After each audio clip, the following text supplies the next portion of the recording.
Hello and welcome to Weekending. I'm Ambika Anand. On this episode, we will focus on the spirit of entrepreneurship during the pandemic. Our guests today have opened and reopened businesses or started new verticals.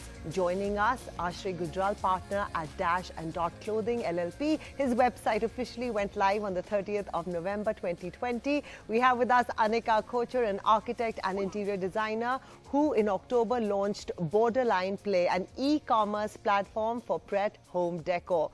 Welcome Anika, welcome Ashray. We also have with us Sylvia Moin, founder of Ammi's Kitchen, which originally started in the year 2017 for her grandmother Ammi, and then a few months later, once her grandmother unfortunately passed away, she closed it and now restarted it on the 24th of November 2020. Welcome Sylvia. Jaideep Ahuja, he is the founder and CEO of Lime Services. The company started as a dedicated deep cleaning company in the year 2014. It started sanitization, disinfection, repair and maintenance services in 2020. Welcome all of you. Question to all of you. Why did you begin at this point? Why did you think it's a good time to begin? How did you spot an opportunity at a time like this and take the risk? Jaideep, we begin with you. Hi Ambika, thanks for having me on. I think what better time to start a sanitization business when the world is gripped with a pandemic and everyone is thinking cleanliness, hygiene, sanitation, and what they can do to prevent from getting infected.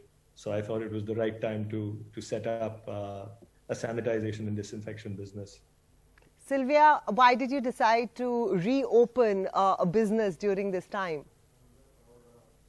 Hi, Ambika. So basically, I think the pandemic gave a lot of time to me to think and to restart. And I think throughout the pandemic, we just, my family's obsessed with food and we kept talking about food. And, it was like, oh, should we make this from Mummy's recipe and that from Mummy's recipe? So we were like, why not restart it? Because a lot of people are ordering and, a lot of people don't want to step out. So we're like, okay, we're going to restart this and just as a home delivery. And we don't even do pickups because it's from our home. So we were like, let's try and see how this is going to go. So we put Ammi's recipes back together and we restarted this. Anika, why did you decide to start a new vertical? The economic condition around you didn't daunt you? Hi Ambika, thanks for having me first of all. So basically what happened during the pandemic for me personally, I think as a designer and an artist, the need to keep expressing myself and designing. And I realized all the things around me that at home needed redesign and I wanted to give it a fresh take. So I figured this would be a good time where everybody is also spending more time at home and more aware of their surroundings and spending more time with their family. So they would also want objects that sort of induce happiness. And the economics of it, I honestly are quite heartening to see that people are now spending more on themselves and their homes. So I think it's been a good time to start that. All right. Ashray, what about you? There's so many fashion houses that I have personally heard of that are liquidating. What made you want to start a new fashion baby? Ambika, I come from a garment export background and apparel runs in my blood. In India, we have a storied history of textiles, value addition, but most of it caters to the export market or high-end designer labels. Somehow it's hard to find accessible fashion in India outside of a few multinational labels. So I've always had this dream of building an accessible, fashion-forward, responsive, sustainable fashion brand from India, firstly for India, and then the rest of the world. So, with the onset of the pandemic, I feel like there was a genuine shift in the way people were consuming, moving both online and domestic, and particularly a segment of society which was used to shopping when they traveled and was suddenly constrained in their ability to consume. So, as such, the timing was right to bring Dash and Dot to market and offer Indian buyers a chance to shop at a universal brand with a global language that is responsive to Indian customers' needs. All right. What were the logistical hassles of capitalizing on an idea you all wanted to execute? Anika, we begin with you. So the first couple of months, of course, we spent just designing. First, the idea that should we just do this? Why not? And we were all working from home, my team, and we all started bouncing ideas off each other. So the first few months where everything was in complete lockdown we spent designing. After that, when things started to open up just a little bit, I also saw the eagerness of artisans and manufacturers to sort of do orders, to even do smaller quantities and entertain startups like my own, which may not have been the case otherwise. All the good stuff seems to be going from India to Anthropology and Crate and Barrel and Pier 1, and we don't have access to all that stuff in our own urban centers at all. And with the digital thing, changing the game completely, now everyone around India can have access to world-class products. So in the beginning, it was, of course, all inwards design. And then after that, we were able to work with the manufacturers to get it done. All right. And what about you, Ashay? What were the logistical issues, or there weren't any? I'm blessed, fortunately, that we have a back end which supports us significantly. However, planning an entire label from scratch, whether it be design, whether it be fitting and doing it long distance, and during the lockdown especially, was definitely challenging. But I will refer to what Anika just said, in that the eagerness of people to put in the work has made up so much time that we would have lost otherwise, that it's almost been a blessing in disguise, really, to have had this opportunity. All right. Jaideep and Sylvia, any logistical issues you faced? Jaideep? Sorry, we begin with you, Sylvia. Yeah. Okay, so I think for us, the two main issues was the packaging, because, the vendors didn't have the packaging and their factories weren't open, so they weren't ready with any material that we had wanted. And they were just all sorts of different sizing, and they were like, you can take this now and manage. And so we waited a while till they all came back. And the other thing I think for us was the delivery, because we're small and we've just started, we still use all the stuff that we have in our homes and within our offices to do the delivery, because, also for the safety of the customers, we were like, we need to ensure the food gets there safely and hygienically, and it's all sanitized. So we're still figuring out the delivery. I feel like that's still a challenge for us. We're still figuring it out, exactly how to do it, because a lot of the riders keep canceling, and, we've tried a few companies, and so I think that's a big hassle still. All right. Jaideep, what about you? Any logistical issues? I think the only issue for us was to be able to find people to do this job.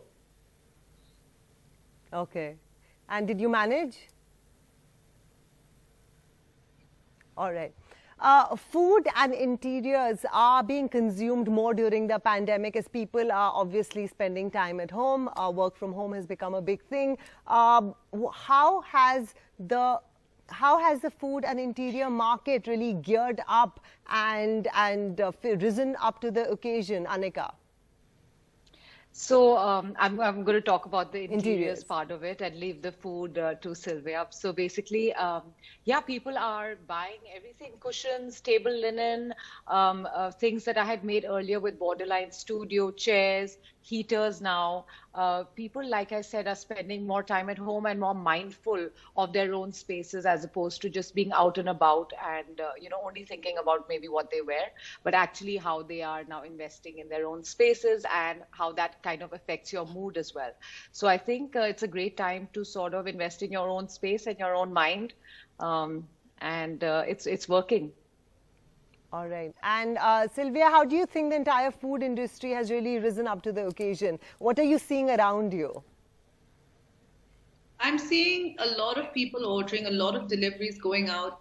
People have definitely now started, earlier you would just order if the food was okay or you didn't like it, you were like, okay, whatever. But now people are actually giving a lot of feedback, and they're very mindful of what they're consuming. I think because they're at home, maybe they're taking care of themselves. You'd keep getting messages that, please make it less oily, please make it healthier. There's a lot, and I think the food industry is kind of catering to that. Everyone's trying to bend as much as they can and cater to all their customers' needs, and trying to make it as per their thing, because everyone has a demand now. Everyone has time, and everyone's also consuming mindfully. They're not going to order 10 dishes and waste it. So you have to be, so I think that's where the whole industry is going. It has to be good food, and it's all mindful eating now. Okay. Jaideep, keeping in mind the pandemic and deep cleaning, what advice do you have for all the people out there? What are the things that they can do to keep their spaces pandemic free? Yes, I think there is a lot of misinformation out there regarding sanitization products, disinfectant, gizmos, and I'd ask people to be very careful, before believing that. Um, Very simple to clean and sanitize your home. First, clean surfaces using soap and water. While soap doesn't kill the virus, it reduces the extent of the virus and hence prevents the risk. Please wear disposable gloves while doing any cleaning and sanitization. Then disinfect surfaces. We would recommend disinfectants that are approved by the EPA, which is the Environmental Protection Agency of the US. You can. Okay. Ashray, we begin with you on the next question. What is your long-term view and forward plans? How do you plan to survive, sustain and strengthen growth going ahead? Initially, because we're such a new brand, I do want to spend time getting to know our customers and letting them get to know us. Discover more of what their needs are, and fortunately with the back-end manufacturing that we have, it allows us fast responsiveness. But I'm adamant that our growth, much like our manufacturing practices, have to be sustainable. So the long-term goal is to build a brand that stands as an independent identity, separate from myself. A brand where its customers come to recognize us for our consistency in quality, for our sizing and design. And the eventual hope is that no matter one day, wherever in the world you may find yourself, you'll see a Dash & Dot store on the high street. So that's the plan. Okay. Anika? Yeah, I want to build, a happiness-inducing home decor brand out of India, and I don't think there's anything stopping us at this moment. In fact, it's the best time for us to realize our own potential as a manufacturing hub, and with the artisanal sort of wealth we have. I want to experiment for the next year, just getting a bunch of a product range out there, all kinds of little things, big things, things that may not even exist yet, and see exactly like what Ashray said, see really who the customer is, what they're really into, because I'm quite surprised that, the things that we thought would work really well and then the things that land up really working well, and that's the best part about the digital retail sector. So I want to, the best part is that as an architect, I have to always go to a client and make sure they like what I'm doing. But here it's, I can do anything, express myself and just see where it goes. Okay. Sylvia, one of the biggest fallouts of the lockdown was a realization of how fragile our supply chain systems are. What do you think needs to change about doing business in this new normal? I think because, of course, it is fragile and we depend on so many different people for so many different products and produce. I also think we need to be more pre-planned. Everyone has to plan better. You have to plan ahead. And you need to kind of be that with your customers as well. So for Ammi's Kitchen, we take orders one day before, at least 24 hours in advance. We're like, please give us these orders so we can plan for the next day. And I just think if we're all planned and we try, of course, sometimes even planning doesn't work. But if we're pre-planned and we can at least foresee and kind of order in that way, that'll help the supply chain, that'll help businesses, and it'll help customers as well. So we should be able to go through and find a rhythm that we can all balance, and go together. All right. On that note, we take a break. When we come back, we find out what are people consuming from our young entrepreneurs on the other side of the break.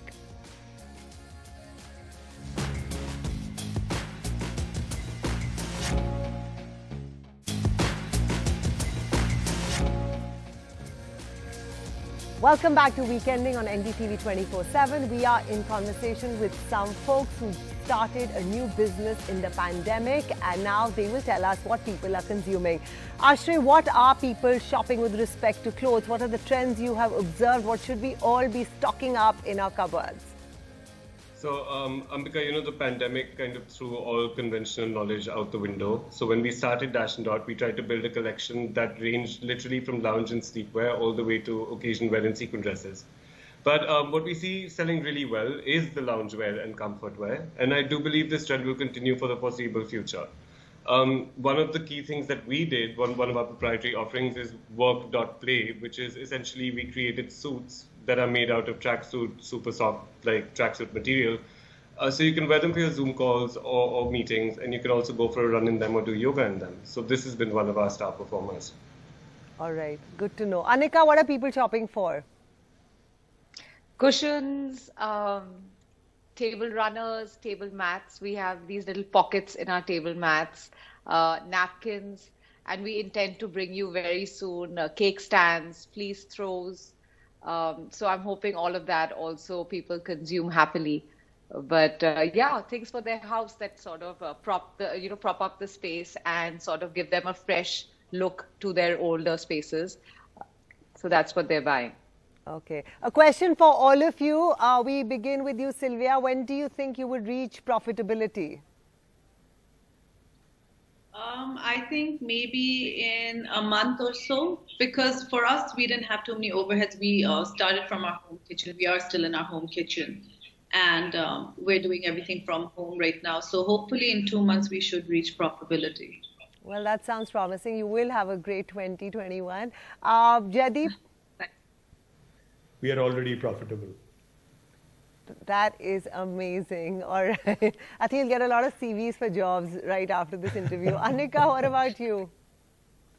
Things are looking good. You know, the return on our ad spend is promising, and we have orders going out every day. Not one day where we don't have to sort of get our orders picked up and shipped. So I think things are looking good. And like I said in the beginning, I just want to experiment with a range of products and see really what's out there. So profitability isn't really the focus right now. Maybe in a year, I'll be able to give you better news on that. But it's all looking good. I mean, we're not losing money, and that's it. That in itself is, I think, a win-win right now. Good luck for that. Ashray, very quickly, when do you think you'll reach profitability?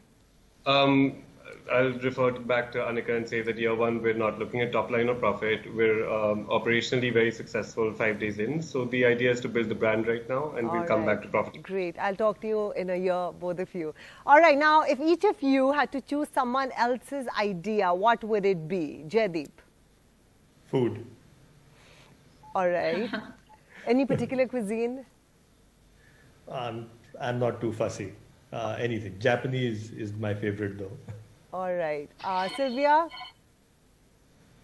I would probably choose the sanitization. I'm obsessed with cleaning and getting, I think I have OCD, so probably that. Wonderful. Anika? Maybe fashion, but also that hotel that's being made on the space station. I think it's launching next year. But otherwise, yes, what Ashray is doing. All right. Ashray? I think the success of the business is idea plus entrepreneur. So I don't think I would be any good at any of what these guys are doing. So I'm happy we all found what we did. And if you had to choose any fashion brand which is out there in the world, which one do you wish you had started? That's a hard one. I would have to say Zara probably. All right. Well, that's a good bet. All right. Thank you, all of you, for joining us. It was a great conversation. And before I say goodbye, quick words of inspiration to all the budding entrepreneurs who are too scared to make the jump. Sylvia? I think it's just believe in yourself and just be consistent. Just be consistent. Do it every single day, and it's going to work out. All right. Jaideep? You know, I'd say don't go through life wondering what could have been. Give it a shot. You'll never regret it. Even if you fail, you'll only learn. Okay. Anika? Exactly. There's nothing to lose. Go for it. You learn more about yourself, which is really the point of this whole journey anyway, right? Absolutely. Ashray? 18 years of a dream, and it took a pandemic for me to finally realize it. So go for it. All right. So clearly, don't worry about failure and just take the plunge. On that note, thank you again. Everybody, have a great weekend. Goodbye. Thank you.